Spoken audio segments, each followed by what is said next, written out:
Hello everybody, this is East here. I am doing a different kind of video this time. While I was doing some recorded runs offline, I hit a 62 fear clear on the aspect of Nergal axe. And so what I thought I'd do today is sort of a commentary video over that run. It's sort of a over-explained commentary video. So those of you who are used to seeing other content creators like, Boated or Halian, they tend to talk while they play. This will be a bit more of a slower run, lots of pausing, lots of commentary on the decisions, sort of breaking down why I'm doing what I'm doing and why I'm making the decisions that I am. I'm doing all this sort of off the top of my head, off cuff. You can sort of hear the Hades OST playing in the background. That's because the recording is muted. There's no sound. I forgot to turn my OBS to proper sound recording when I recorded the runs. So this one will be with a little bit of the soundtrack in the background. It's the first time I'm trying this sort of video, so hopefully it will work. Much like the excellent streamer Boated, I'll do a little bit of a breakdown of the run in the game here before I cut to the recording of the run. So the aspect of Nergal, at 62 fear, one of the best things that this weapon does is it steals life. The restore 1 health per foe hit is not affected by the Vow of Scars, so it can sustain itself, and also as an axe, it naturally deals a ton of damage. Nergal's strongest option is its Omega attack, the spin. I'll be spinning a lot during this run. Let's go over our choice of Keepsake, Arcana, and Companion. I'm choosing Phrynos as my partner. Because I can heal, having a higher base HP pool is very valuable, so Phrynos is good for that. In addition, Phrynos' ability to block projectiles is very useful in the Hecate fight, which is a difficult early fight for us for the run. Because of the Vow of Wards, the best keepsake that I found starting with will be the Iridescent Fan. Hera's Hitch effect is great with the Omega attack because Hitch counts as a secondary source of damage, so not only does it buff your damage quite a bit when you're hitting lots of targets at once, but it also will help strip wards. When I play Nergal on lower fears, I'm actually quite a bit of a fan of the Beautiful Mirror, or even the Barley Sheaf for safety or just outright damage. But for the 62, because wards sort of necessitates having some sort of way to quickly get past the damage shields, I'll be using Hera for that. Pardon me. Let's talk about the Arcana real quick. This is, nothing too crazy here. This is sort of straightforward. I am using Omega moves at high fear Arcana setup. So here we've got the Origination Arcana, which will be useful with our Hera Hitch and whatever other sources we get from that. Sorceress to make us attack faster. These sort of damage and survivability Arcana cards. We'll be using Death instead of Strength. I think you probably could use either one, but Death is just a little bit more useful, I think, with all the opportunities to refill it that you get over the course of your run. Swift Runner is going to help us run a little faster, but also it completes a column or a row for Divinity, which will give us better boons. We take our standard 10 rerolls, immunity in boss fights, and enhanced chance to get duos, although I do not think I take any duo blessings in this run. This is pretty bog standard stuff for high fear Arcana. Not too much more to say there. And with that, I think we've kind of covered everything pre-run. So let's go ahead and turn on the recording and cut to it.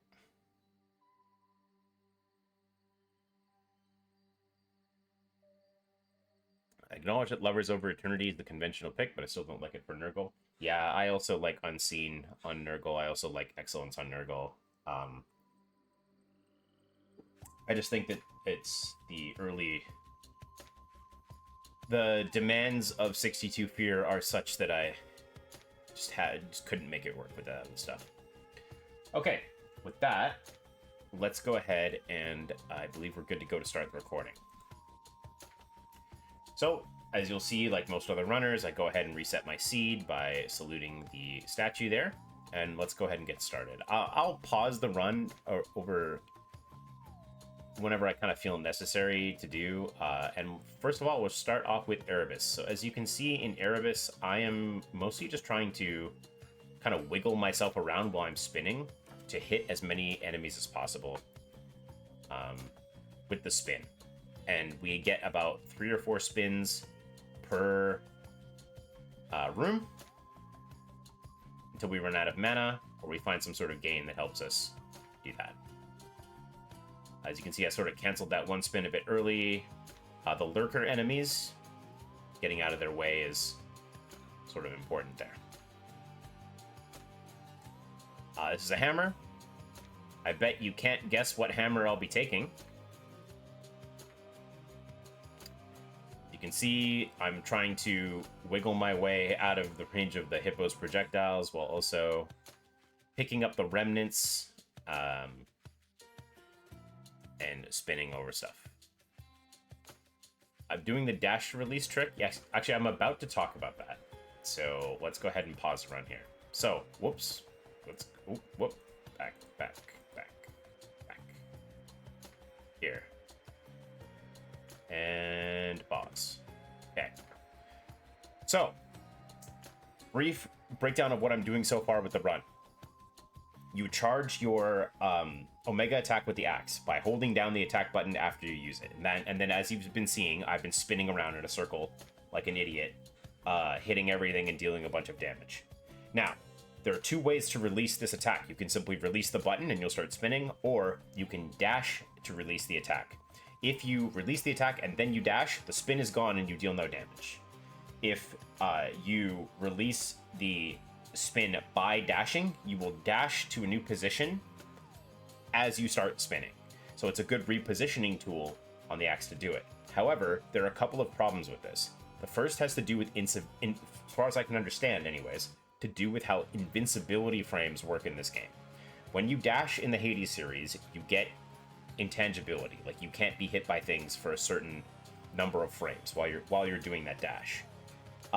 This is either shortened or removed completely when your character does a dash attack. And the dash to release of the spin, I believe, is treated as a dash attack, so it has reduced iframes. This is just experientially, every time I try to release the dash by spinning, I get hit by stuff. So it's a very poor defensive option. And all of that changes with this hammer, the core hammer for the aspect of Nergal, and the hammer that all 3 players who've cleared it with 62 have, which is Psychic Whirlwind. So Psychic Whirlwind reads, during your Omega attack, you are free to use your attacks and specials. What it doesn't really tell you is that Psychic Whirlwind's text actually reads, during your Omega attack, you can do whatever you want, which is really the important thing. We get around this dash attack issue by releasing our Omega attack by releasing the attack button, getting the spin to start to go around us, and then we're free to use our dash as iframes to get out of the way of things. We're free to put down our cast to control the flow of the battle, and of course we can also use our attacks and specials to rack up even more damage. Psychic Whirlwind is so core that while I was doing these runs yesterday, if I got a hammer and Psychic Whirlwind wasn't available, I would immediately reset the run. And part of that is so that you can get better muscle memory practice with Psychic Whirlwind, because what you're supposed to do changes. Instead of holding the attack, dashing to trigger it, now instead you are always holding the attack and letting it go and then dashing. And if you spend too long dashing to release, your muscle memory can get messed up, and you will dash to release the Psychic Whirlwind and you will take damage dashing because you'll lose your iframes. So that's why Psychic Whirlwind is like super important for this build, and we're off to a really good start by getting it this early in the game. One thing you'll notice now that I have Psychic Whirlwind is the tempo of how I play is going to start picking up and starting to go very recklessly. I can move around a lot more. I have a lot more mobility on my spin. Ooh, Blood Skulled. Thank you for the 5 gifted. Sorry, I realize I'm recording this while streaming is going to lead to some Twitch stuff, but thank you very much. Free mid-roll skip. Yeah, thanks. That's awesome. Blood Skulled. Thank you. Okay, so we got Hera here, and we're going to be taking Sworn Strike upgraded. As I mentioned before the run started, the hitch is insane here. As you can see, it's linking the enemies together, stripping the wards, dealing tons of damage. I'm going to use Psychic Whirlwind wherever possible. I want to charge my Omega attack sort of in safety. You can see there's double lurkers here that are armored. They're going to do a lot of damage if I let them hit me, so I'm kind of being cautious and moving out of the way. And then I'm out of spin. Oops, I missed. And we got some stuff there. I will not be going to this chaos because there's a store available. Let's talk a little bit about how Erebus works. This is the first biome in the game on the Underworld run. This is Erebus. Erebus is 13 total chambers, the 13th chamber being the boss fight with Hecate, the 12th chamber always being either a free floor or a shop, and the first floor always being the one where you start and get either the onion or your initial boon. Erebus has a number of different skips in them. Thank you for the support, Bloodskull. Erebus has a number of different skippable rooms in them, and a number of different shorter rooms. The shorter rooms in Erebus tend to be the mini-boss fights, and the skippable rooms tend to be the NPC encounter with Arachne and the mid-shot from Charon. Whenever possible, we're taking Arachne and Charon whenever they show up. Time is so critical in Erebus. Axe is a very slow weapon. We don't move around very quickly. We have low mana resources because we don't have a gain yet. So it takes a long time to kill Erebus rooms, especially if the Vow of Menace spawns higher level enemies from the next biome in Oceanus before we can get, and that makes us very, very slow. So whenever possible, we're looking for skips. There's also skips where there's a fountain. There's skips where Nemesis shows up in multiple different ways, and also skips where Artemis can help us, and skips where Spider Cocoons can help us. These skips generally tend to show up on non-menu rewards. So God Boons and Hammers are bad, and Centaur Hearts, Gold, Mana, they're all very good. But essentially in Erebus, what I'm trying to do is spend as little time as possible actually playing the game, and as much time as possible skipping things. Especially if I can get a good gain, and what I need is another boon that will activate my Origination Arcana and give me 50% more damage. Those are the two things that I'm looking for. With Hephaestus here, the best thing I can hope for is a rare tough gain. Perfect.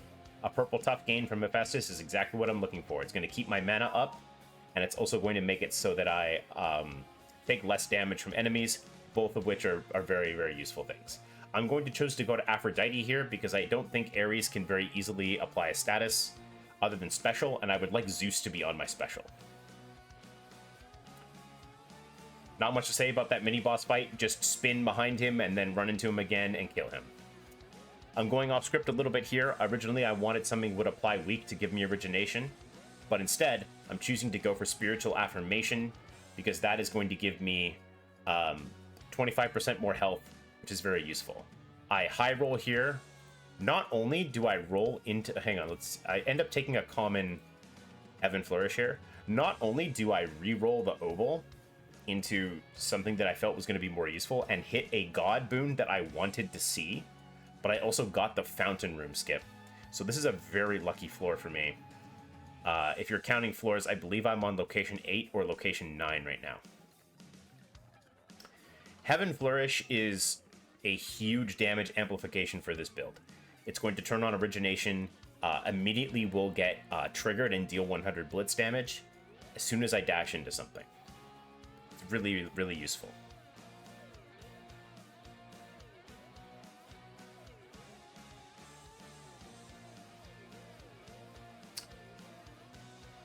Okay. And once again, I'm super fortunate. I get another skip in the form of Nemesis offering me a bargain instead of an encounter. I get the palm. And right on time with the music. The music called for Arachne, and Arachne appeared in the run. That's so interesting. With Arachne, she can offer a number of different rewards. Sorry, a number of different dresses.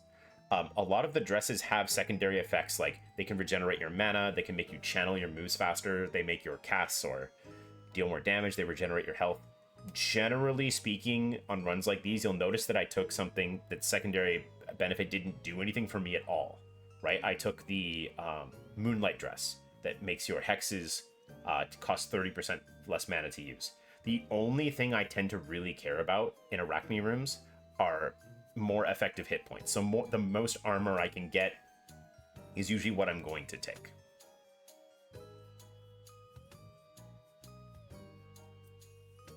I think I'm so ahead in terms of time here that I go ahead and take a boon from Hermes. I believe the boon that I take from Hermes is Nitro Boost.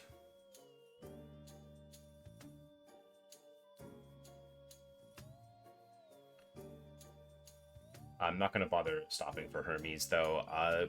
Taking Hermes boons, the most important things generally tend to be a hard target, which make it easier to avoid enemy projectiles, Racing Thoughts, which makes you charge up your Omega attack faster on the axe, and or Nergal, or Nitro Boost, which makes you sprint faster, which is very, very useful for avoiding damage.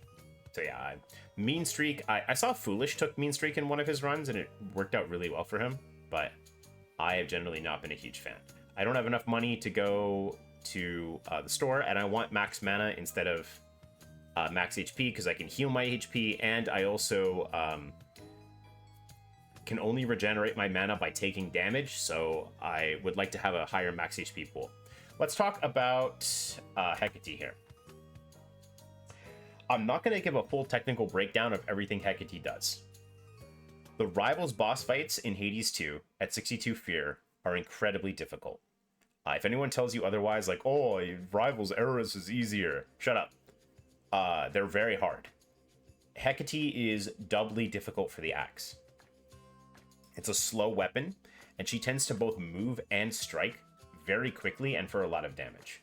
She's got this dark side thing that she gets going on here, and it makes beating her with Nergal very difficult because of how slow and clunky Nergal is as a weapon. Luckily, we have a couple things going for us on this run. First of all, we have Psychic Whirlwind, which means we can safely charge our Omega attack at a safe distance, and then charge into Hecate and be able to react to her attacks by getting out of the way, while Psychic Whirlwind continues to deal damage. On top of that, we also have Heaven Flourish, which will do two things.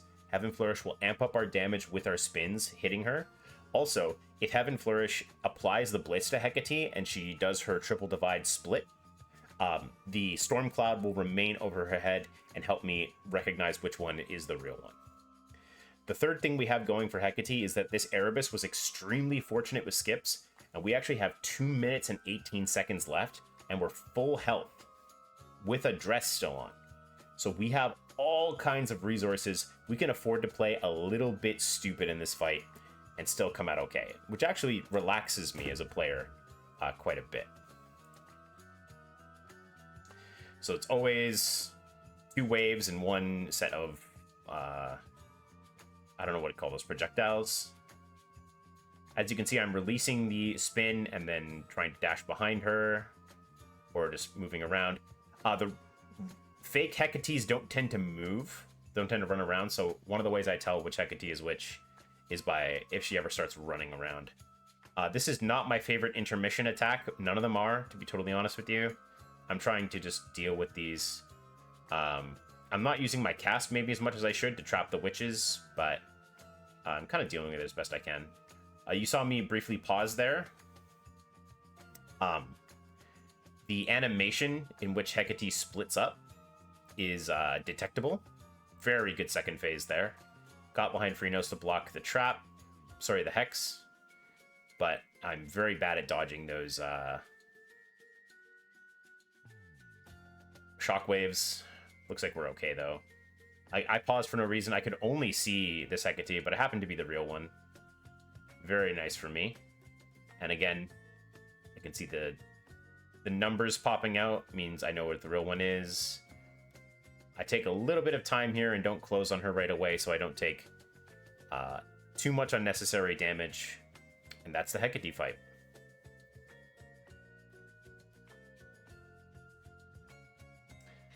Let's talk about the next act keepsake. In Hades 2, you need 3 things. You need to deal damage. You need to not take damage. You really only need 2 things. And I always think you need mobility so that you can move around and not die to timer. And also, it helps with the other 2 things. So, whenever I get up to my second keepsake here, I'm always asking myself, how do I make myself harder to kill or deal more damage? If we take a look at the boons I have so far, I have some movement speed from Nitro Boost. I have damage from Sworn Strike and Heaven Flourish on my attack and special. I have Psychic Whirlwind, which is perfect for enabling those sorts of things. I have some extra survivability and my mana gain. That's kind of the third thing, is mana gain if you're using mana, so you don't die. Don't run out of mana.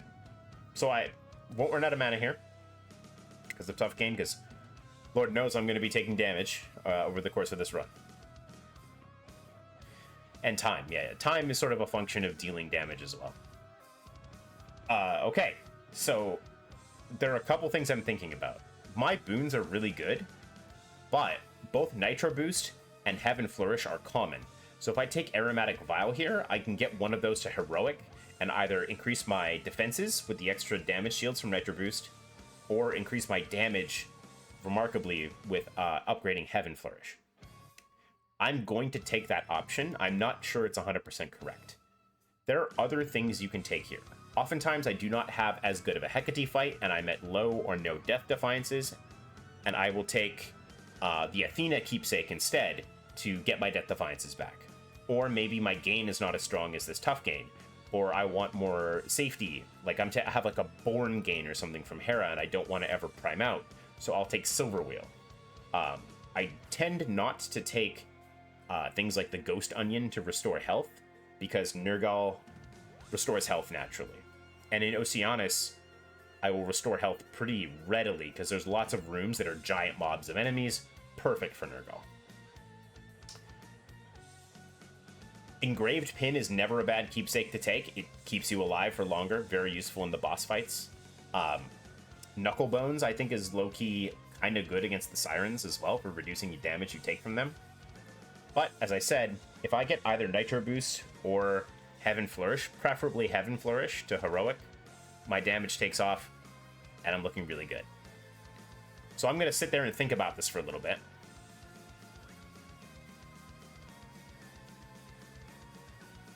But I believe in the end, I will take the Aromatic Vial. I think this might be the first 62 Fear clear for Aromatic Vial, which is kind of cool. It's always been a keepsake that I've been really high on. Unfortunately, the secondary effect of it does nothing, because I can't take... I don't get any healing from fountains because of scars.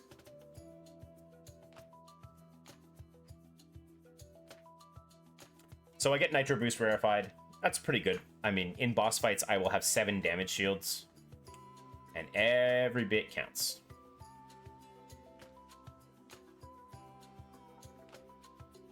Hey there, Percent Health. Thanks everyone for tuning in, by the way. If you do have any questions about, you know, the run or how to play Nergal in general, feel free to let me know. Or if anything seems strange, hit me up. So, pretty standard practice for Oceanus. Use your cast for safety. Turn on Nergal's Berserk effect. And then watch your health go up. So many enemies in this game are 1 or 2 hit KOs that are very easy to do. Almost always taking Nectar, because I really want Could you have sold the health and mana there? You lose the benefit. So I would lose 25% health and mana if I did that.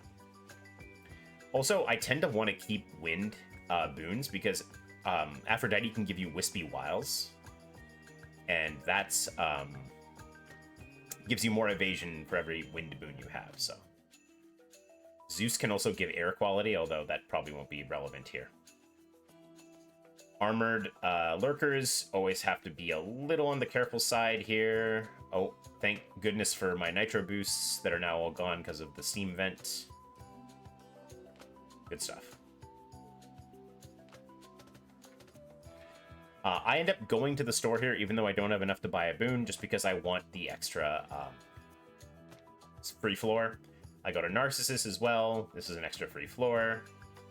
Not too much to say here. Narcissus is going to give me health.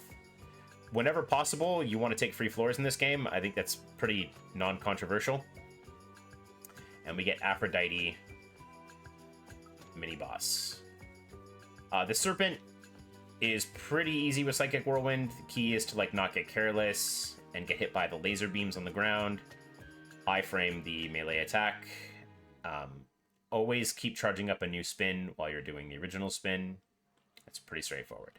I'm going to take Passion Rush here, so I have a weak, which will make me take less damage.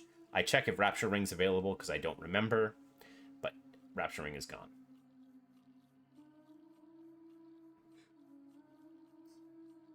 At every point in every 62 Fear player's experience, there's a moment in which they feel, oh, my chance to win this run has just gone, like, I feel I am now favored to win. This was that moment on this run for me. For those of you who don't know, I'm an old man. I'm 35 years old. I also have fine motor difficulties with my hands. So, long story short, I am not as mechanically skilled as a lot of the other people who play this game at high fear. I have a much more difficult time dodging boss attacks, and most of my high fear wins tend to come from my ability to build smartly and tank damage whenever possible. This Enshrouded Soul, 115 bonus max HP, means if I play my cards right, I can take like 500 damage from Cerberus and like 750 damage from Kronos, or like 800 damage from Kronos and not die with my Death Defiances. So, location reward previews are hidden is one of the easiest curses to take because it loops even if you're not in an encounter. And the reward is just so great, especially with tough gain and weak reducing the damage that I'll take. Low key, all of these are actually not that bad. I do have Zeus on special, so this is not... Flayed Strike is not great. But Pauper's Talent is totally fine. Using 30% less mana on Nergal is very strong. All three of these I would have tried to make work, but Enshrouded Soul is... It's hard to explain just how good 115 HP is with the boons I have and with the kind of player that I am. And obviously I'd like Chaos there for the skip to begin with. I'm a bit surprised here that I end up at like the shop before Sirens already. You notice this is 4 minutes and 55 seconds left on the timer by Sirens is really, really good. So I'll take some short-term damage boosts. And now we get into what I think is the second hardest fight in the entire run, maybe the hardest fight in the whole run. Rivals Sirens is a nightmare. Timer's not actually on the screen. Oh, it's sorry. Yeah, my window is the wrong. Maybe I'll make it smaller. There we go. Scuffed. Yeah, you're right. The timer wasn't showing on screen. Oh well, we're scuffed. Okay. 62 Fear Rival Sirens is a nightmare. There's just so many projectiles, and so many hitboxes. The edges are a bit off. Yeah. It doesn't. The window doesn't quite fit. I'll fix it for next time. Yeah, Sirens is the bane of my existence. Even with Psychic Whirlwind, there's just no room to charge up your Omega without taking a ton of damage. Once we get one Omega going, as long as we can kind of chain charge them, it's not that bad. Especially because we have Nitro Boost. Normal people fear Unrivaled Chronos and Serve. I mean, I still fear Unrivaled Chronos, mostly due to a lack of experience. I think that's the hardest fight in the run, but this might be harder. I've had better builds than this lose to Rival Scylla. It's what I'm going to do at the start of the fight is immediately run to the bottom part of the map. Do you see sort of right around here? I guess I have to click on here. Right around this area in the bottom left corner here is a place where neither of these two tentacles can hit you with the spin. I'm going to kind of run over to that side and start channeling my spin and try to kill the bottom right tentacle here. Do a little bit of damage to Scylla and Jetty, who are going to chase me into this area. And then I will run away and go try to deal damage to Roxy, or I will stay and fight Scylla and Jetty if I think they're in a good grouping for me.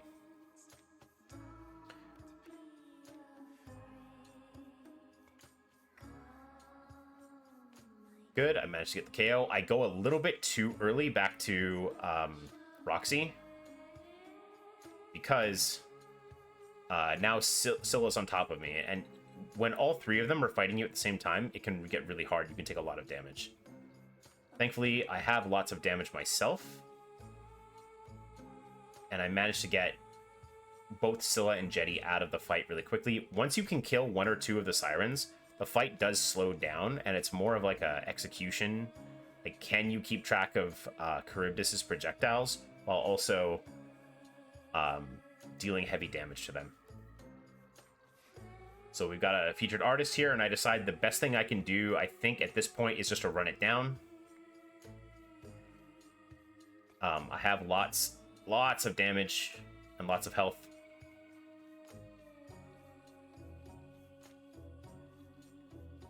And I managed to get the drummer out of the picture. And it will take me a while, but I do get both Jetty and the tentacles. I gotta watch out for those projectiles that don't despawn when Jetty dies. Avoid Charybdis stuff. For what it's worth, I also feel that Charybdis feature is definitely the hardest feature of the Sirens. Scylla feature is not... Scylla, I don't know. Scylla feature is not too hard to deal with.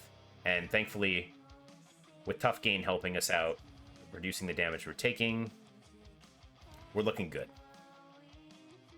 By the time we get into our next encounter, we'll have the extra health from Chaos, so we're pretty happy with that.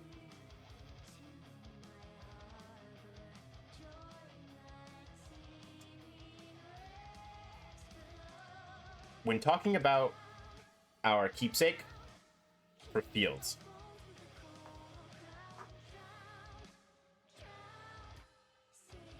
some damage taken. Yeah, it was a pretty good Sirens fight. When thinking about the keepsake for the Biome 3, the important thing that I like to consider is Echo has this boon called Gift, Gift, Gift, which will preserve your keepsake for the next biome. On top of that, I also personally have a very difficult time with the rival Cerberus fight, because I stay on top of Cerberus and just take a lot of damage from his shockwaves and swipes. I'm not very good at dodging them, and you'll see in this run, even though I have a great build, I take a ton of damage from Cerberus, and I think I do lose one of my Death Defiances in the fight. I like to take Engraved Pin for fields for this reason. It's a huge benefit if I get something nice from Echo, and get to keep my Engraved Pin into the next run. Sorry, into the next biome. Because the duration of Engraved Pin doesn't change, it's only the health you get back, so 10 seconds invulnerability, huge gift in the Chronos fight as well. I want to take Blackened Fleece here to give myself more damage. My damage is starting to fall off. So my hope is that I can take Blackened Fleece and get like a Witch's Mark or something from the well. Wouldn't you just... Yeah, and then like Flower Vendor just said in chat, if I don't hit gift, I just keep the pin on into the next biome. So the dream is keep pin into next biome, take Blackened Fleece, get a Witch's Mark from the fountain, jack up my damage by about 90% on my spin, and then that should be enough to beat Chronos. And then other case is, the worst case scenario is I hit gift, and I lose all my DVAs because I can't take Athena to get them back. But that's not, we don't need to worry about that. And then the mid case is I lose, I don't get gift, and I have to take pin into the next biome, which is not the end of the world. So, all those things considered.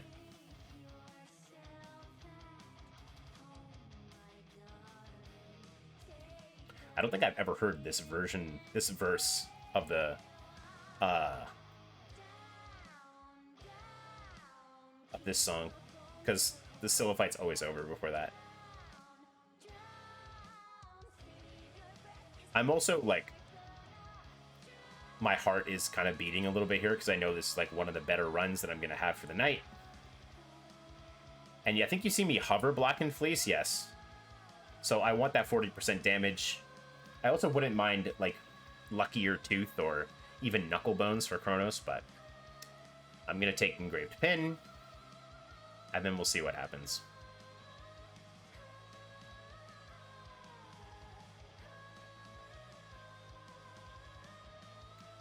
There is probably... Darren Korb the Goat? Yeah. Great soundtrack. There is probably better strategy for fields than what I do. I almost always just go this room, then mini boss room. Oh, that you will not be hearing that sound this run. Well, you won't be hearing any sound this run. Honestly, these encounters, not too much to say. Like, I'm charging up my spin, and then I'm hitting them with the Zeus Flourish. Trying to dash on top of them so I get Passion Rush. Passion Rush, unfortunately... Oh, I do get a Curse here. I do take Twilight Curse.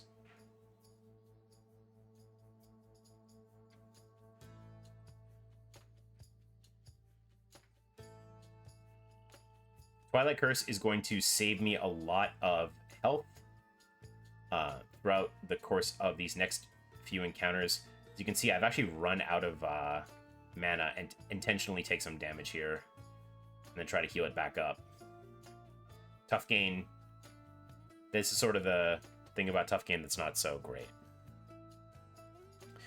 Twilight Curse might be underappreciated. It's through up Permastun for a few seconds. Twilight Curse probably saves me somewhere in the area of 100 to 150 health over the course of the encounters in Tartarus and Fields. It super simplifies them. You spin twice, you get enough cost to activate Twilight Curse. You Twilight Curse, the enemies can't hurt you anymore. I'm really bad at this mini boss fight. No two ways around it. I'm very messy at it. I don't execute very well at all. Even with Twilight Curse to help me out, you can still see me taking a bunch of unnecessary damage here. But that's okay. It's luckily I'm playing the aspect that heals damage back after you take it. Echo, I'm looking for gift. If I don't hit it, I'll take fight. I'll take dodge. Evade. Yeah, that's what it's called. So I hit gift. Good stuff. And now that means I get to take Blackened Fleece into Tartarus. Huge hit. That guy's stuck on topography. I make the poor decision of destroying the topography. Twilight Curse.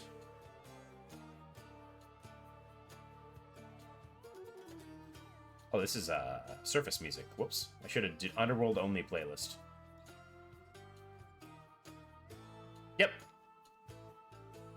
Good stuff. I hit hard target here. I think it's purple hard target after a reroll. This will not help me. I think I still get hit by just about every projectile that Kronos and Cerberus throw at me.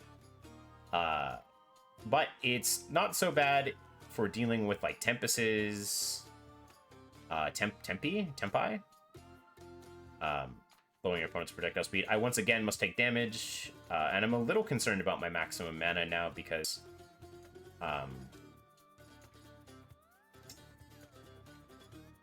Tough Gain requires me to take damage, and everything hits pretty hard at this point in the run.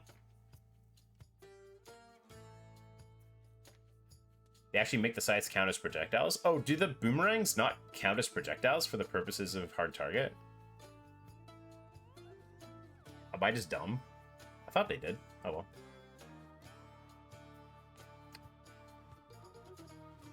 Take some health. Okay, Cerberus. I am really bad at this fight.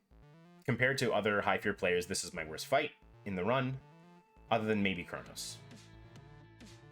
One thing I want you to watch for here is that many times during this fight, you'll actually see me casting Twilight Curse on Cerberus, even though it wouldn't normally deal any damage. This is because effects that happen around Malenoe while she's casting her hex, while she's in the process, you know, when she does the while that animation is playing, things around Malenoe happen at the same speed as if time wasn't slowed down. So that means that the psychic whirlwind spins that are happening around Malenoe will happen at essentially an insane speed compared to, basically I get like 3 free shots from my spin every time Twilight Curse is up. So in the latter half of this fight, on top of watching me take a cartoonish amount of damage, you will also get to see me using the Hex and Spin combo on Cerberus. Non-rival Cerberus, the general strategy is to kind of just stay behind him. Rival Cerberus, unfortunately, is very good against that, and I have not yet adjusted. So, unfortunately, I hit his combo breaker all the time. I'm just not very good at this fight, unfortunately. Hard target makes these fireball projectiles actually get close enough that they still damage me, which is a little awkward. I think I actually miss a thing there. Thankfully, Twilight Curse plus Omega Spin actually heals me up a little bit there. So now, going forward for the rest of this fight, pretty much any chance I get where I'm not being dumb, and I see that Twilight Curse is up, yeah, you'll see me use Twilight Curse even though it doesn't deal any damage to Cerberus. That's because it's going to slow him down. Oh. I actually had one more Nitro Boost shield on and then ran into his respawn. Yeah, as you can see, hard target actually... hard target actually probably deals me more damage than it protects me from in this fight. Because of the... Yeah, he keeps using this move. I'm trying to avoid popping my pin too early, but there's no shot. I'm gonna lose a Death Defiance here. I've kind of mentally already accepted it. Once again, it's gonna be... I don't get out of the way. Fortunate. Yeah, so just a couple of just unfortunate dodges there. So I do lose this DD, and unfortunately I am going to lose about half of this health that I have left. I get hit by... I really just don't avoid any of his stuff. But thankfully he goes for the Fire Breath, and we get him down.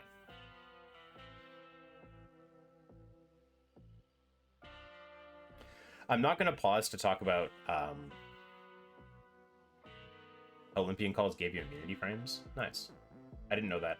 Wasn't a big of a Hades 1 guy. I'm not going to pause and talk about the keepsake here, because I already mentioned it. I'm going to be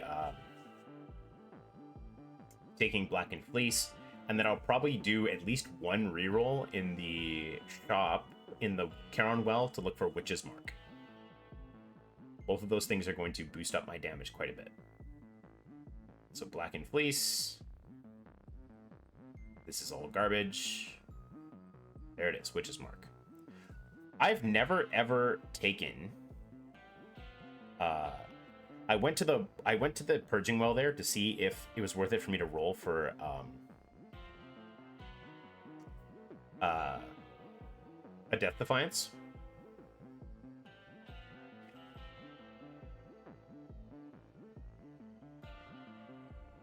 My health is not that great in Tartarus, however, I'm pretty confident that with Twilight Curse, I'm just going to be able to win the match. Fun fact, the reason I pause here is because when I do runs offline and I'm recording, I don't listen to the game audio, I listen to podcasts on like my phone. So this was me pausing to put and turn on and put on my headphones for the game audio, because I was like, I should lock in for Tartarus, right? Who knows, maybe it's actually a buff to play with no sound. 9 minutes Tart Start is massive, yes, and this is a very fast Tartarus as well.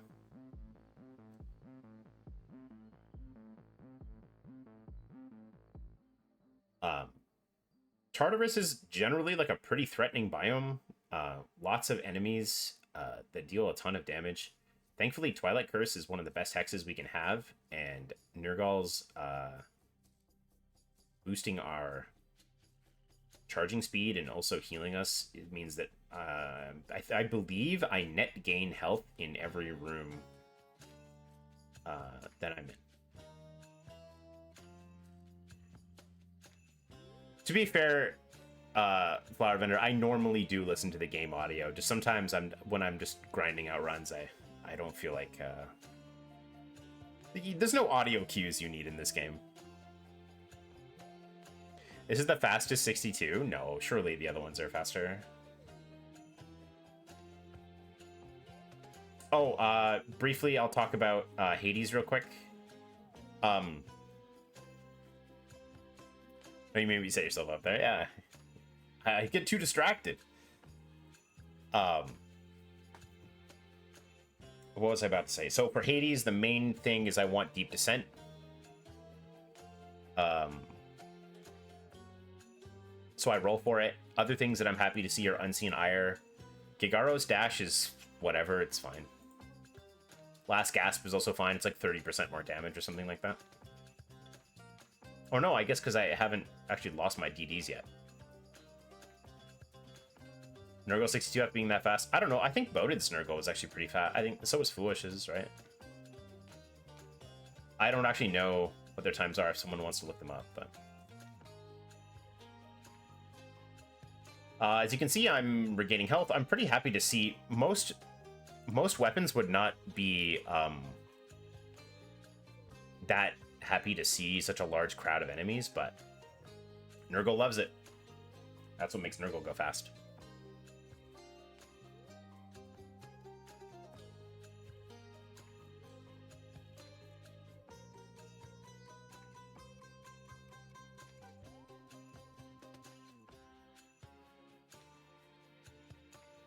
Sorry, not too much to say in this room. I'm really honestly just doing the same thing, charging my spin, using Twilight Curse, avoiding damage.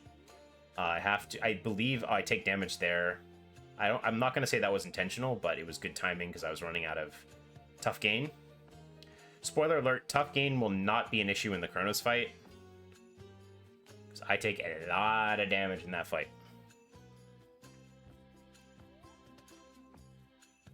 Oh yeah, I mean, audio cues are actually useful in every biome. I don't know. I like listening to podcasts. I don't know. I think I was listening to like Lemonade Stand or something like that. They were ranking all the different generations. Gen Z, millennials. Shoutouts to Lemonade Stand. Yeah. Foolish's was 1730. Yeah. Yeah. We'll see how this one is. I don't actually know.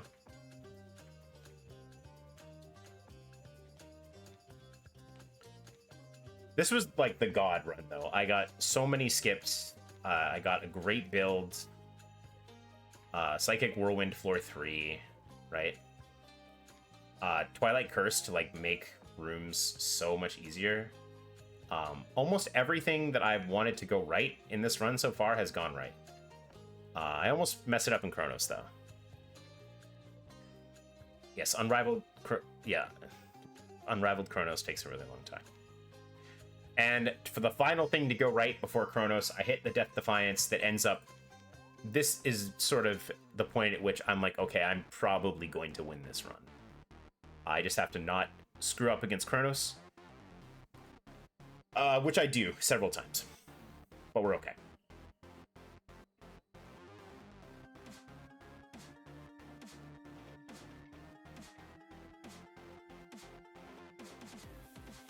Got the Polyphemus music for the Chronos fight. Okay, Chronos has 3 phases. Obviously, I would like to keep my engraved pin for as long as possible. But I do really bad in the first part of this fight. I take a lot of damage, so at some point, I start to play very defensively.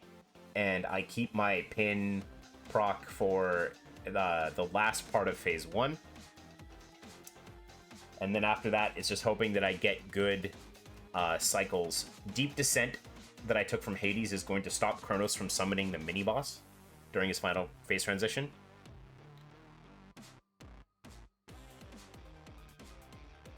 Here we go.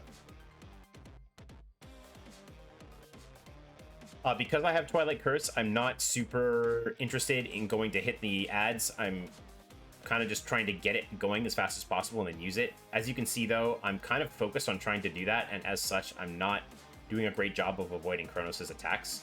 He also gives me some pretty unlucky phases, like the balls. That is difficult. I don't want to see that. Other than that, I'm trying to keep damage on him while also not... I think I throw a one-off Twilight Curse there. Ah! I said that Tough Game doesn't come up in the Chronos fight, but it did just now. I forgot that that happened. And I get a nice Twilight Curse here. The extra shields from Nitro Boost come in really handy. And then I just start really messing up, right? Like, I got hit by that. I didn't need to get hit by it. I believe I get hit several times by that. Yeah, by this attack. Just kind of a sloppy execution in general. I'm freaking out right now because I've waited so long to have a good shot at winning this fight. And now that it's finally here, I'm like, oh god. 6 health. Okay, let's just get him to the next phase. Let's be careful. And I do finally... This is the first time I fought Chronos all day as well. I do manage to finally get there. I see the transition. I'm like, okay, let's not take damage here. Okay, now I'm all in. Like, let him hit me if he wants. Because by the time Engraved Pin is up, I'm going to get the KO.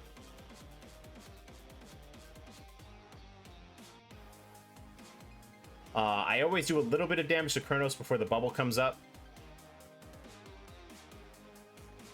And then run to the 3 spots. Like in the Cerberus fight, you will see me for the rest of this fight pretty much use Twilight Curse off of cooldown because I want the slowdown effect. My Preserved Death Defiance does not last long. But I think after that, I kind of do pretty well here.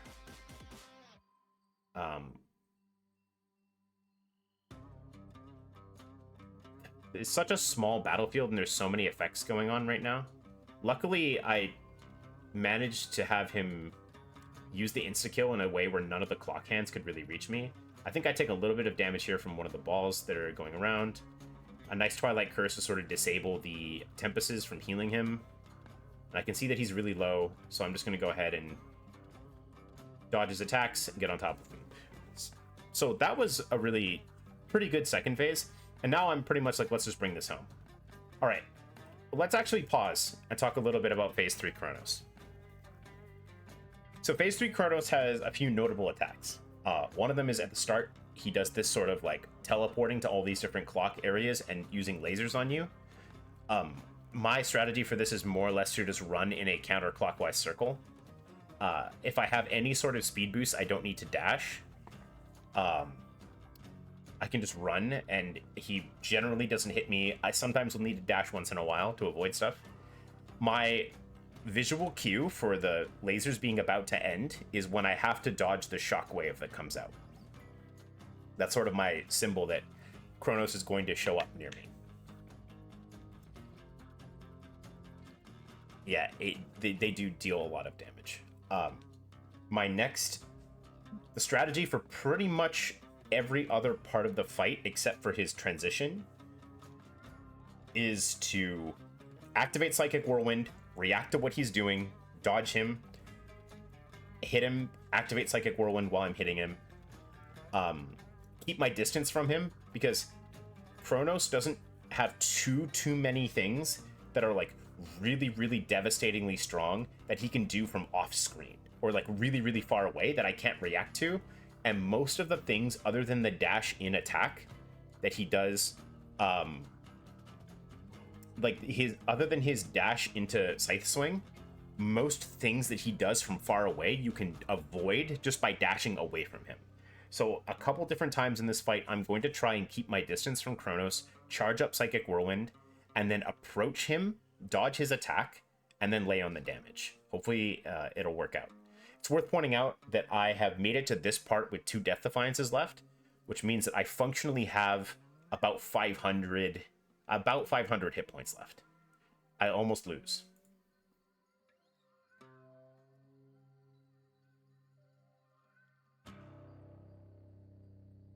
So I get slowed down, but thankfully he's really far away. He does tag me once, unfortunately. I'm watching out for the shockwaves again. But you see, distance, come in. He's got 1 attack. He hits me, but it's okay. Okay, he's going to go for a second one. Every time he does the dash scythes, it's always 2 of them. So unfortunately, I'm not doing the best job of avoiding him, but he's taking damage too. You see me use the effect of my Twilight Curse there.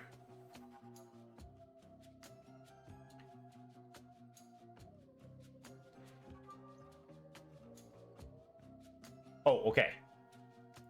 This is Kronos. Let's go back.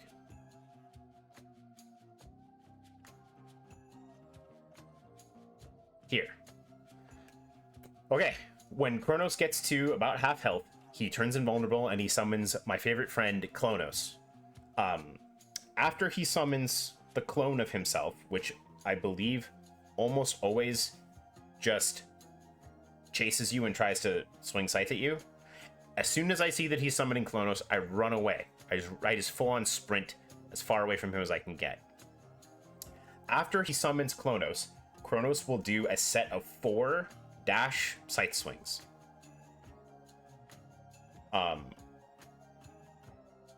While he's doing this set of 4 dash scythe swings, he will sometimes Mario Kart double dash. And that's probably going to hit me at least once here. So you want to run away from him, but you also don't want to run so far away that you don't know if he's done. And sometimes you have to rely on an audio cue to know that he's done 1 set. Because the worst thing you want to do is see him do it 3 times and he's done and you're ready for it and he hits you with something else. So yeah, I see Kronos. I immediately run my ass away. So there's 1, 2, 3, and he gets me with the 4th one. Unfortunately, I got double hit there and lost 100 health. I do get the Twilight Curse there. Twilight Curse is going to come up again at the perfect opportunity here. I actually triggered his combo breaker by hitting him too hard. But he summons the hands, and fortunately for me, even though I get hit and knocked into DD range, the hands got Twilight Cursed. So now it's just play it a little bit safe here. Do the Twilight Curse. The damage is there. I get hit again. All right. And he tries to go for the lasers. But unfortunately for him, his first laser spawn just happened to be near me. And he gets hit, and that's it.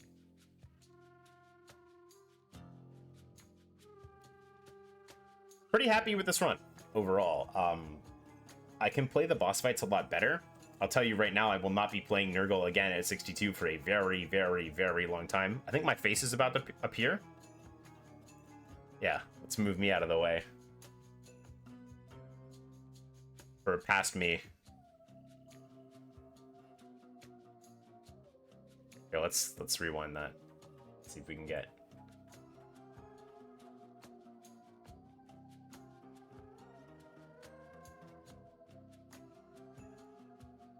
Actually, here, let's boot up Crossroads real quick. What is my where's Nergal?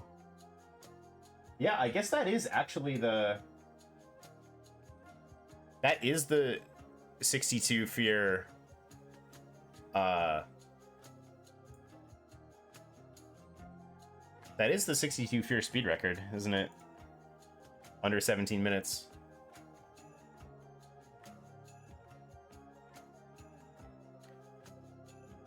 I appreciate that gives you total damage. Anubis has a 14-minute. Some of them are ridiculous. What's the Medeo? Well, Foolish's Medea is actually 30 seconds over, but it's 62. I bet Foolish's 62 Medea is probably like 14 minutes. Okay, yeah, not too much to say other than this is about as well as the run could go, and I didn't play optimally. You can see all of my most damage taken is from all the bosses. I can clean up that gameplay and be a little bit better there.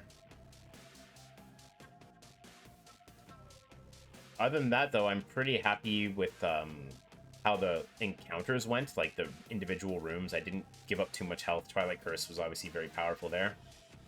It is worth pointing out that Blitz ended up not dealing as much damage as I thought, and really ended up being more of an origination applier. 300,000 damage from the Omega attack. Pretty strong. All right. If you are watching this, in terms of build, Iron Core would have helped. Yeah, getting a second hammer would have been good, I guess. So I can't say I got everything that I wanted. A second hammer over, like, one of the things that I got in Fields maybe would have been good. For, like, Iron Core or Furious Whirlwind or Seething Marauder or even Rapid Slash to start charging faster.